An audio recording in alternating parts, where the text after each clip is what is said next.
from the World Economic Forum in Davos, Switzerland. Before leaving, the president delivered a highly anticipated keynote address, laying out his trade agenda and hammering home that America is the place to do business. America is open for business, and we are competitive once again. So come to America, where you can innovate, create, and build. As President of the United States, I will always put America first, just like the leaders of other countries should put their country first also. But America first does not mean America alone. When the United States grows, so does the world. We support free trade, but it needs to be fair and it needs to be reciprocal. The United States will no longer turn a blind eye to unfair economic practices, including massive intellectual property theft, industrial subsidies, and pervasive state-led economic planning. So right there, he's basically saying, I'm talking to you, China. My partner, Velshi, joins me now from Davos. Ali, the president had a very scrubbed down America First speech. It was, I would say it was sort of Gary Cohn sanitized, because the president likes America First, totally America First. And earlier this week is when we had already heard Gary setting the stage. America First is not America alone. But what I seem to hear in there is that America is a little bit spooked, because the president and Wilbur Ross's understanding of where we are in terms of world trade is out of date. And whether you're talking about Justin Trudeau or other world leaders, TPP marching on without us. So the president suddenly saying, we want to renegotiate not just bilateral agreements, but more.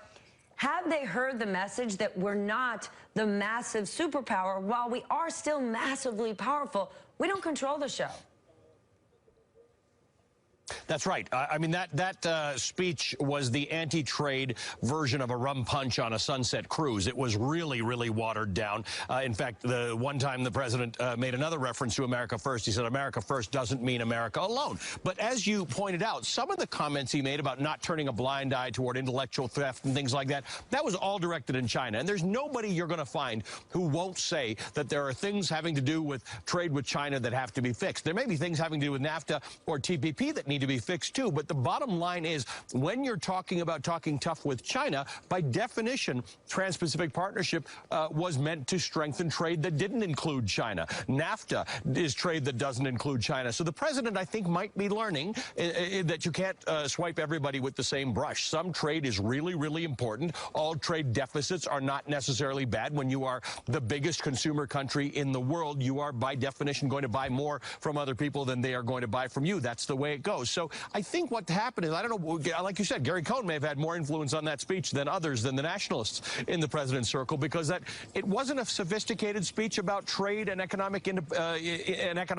but it was not an inflammatory one. So I think that's the takeaway. He didn't really make any major news with it. It was a listing of things we already know. But to the point that you and I talked about earlier, the one thing he didn't talk about was U.S. economic growth, because he likes to tout a number that has a 3 in front of it. And just before he was speaking this morning, that number came out, and it was lower than expected. Indeed, 2.6. And while 2.6 is a good number, we have to note that the president has said, I expect 3% every quarter, and he thinks we should be at 4, 5, or 6%. So we know that the White House, or you and I, regularly speak to Trump surrogates. We're not going to hear them talking about this because they did not hit their magic number. What do you think that signifies?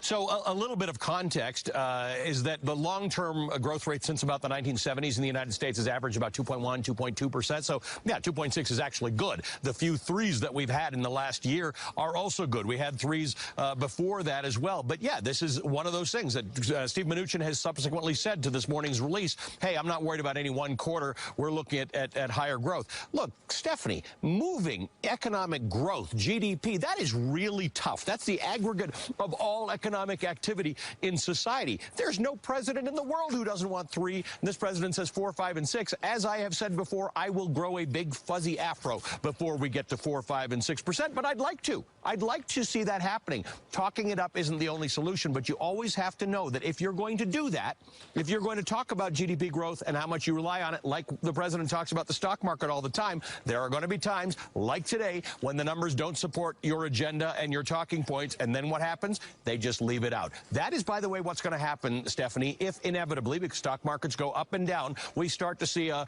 correction or some people selling off thinking that their gains, they've taken their gains.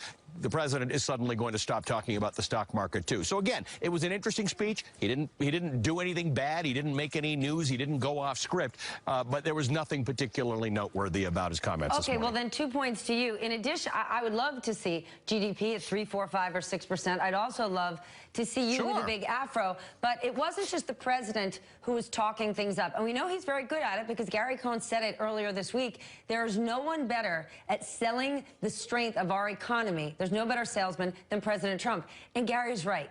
But facts matter. And somebody else who was talking a big game this week was Treasury Secretary Steve Mnuchin. So earlier this week, we know he spoke about a weak dollar and what a positive impact that would have on exports. And we also know that Mario Draghi got up and there was a bit of a smackdown where it was breaching the IMF's pledge that countries' treasury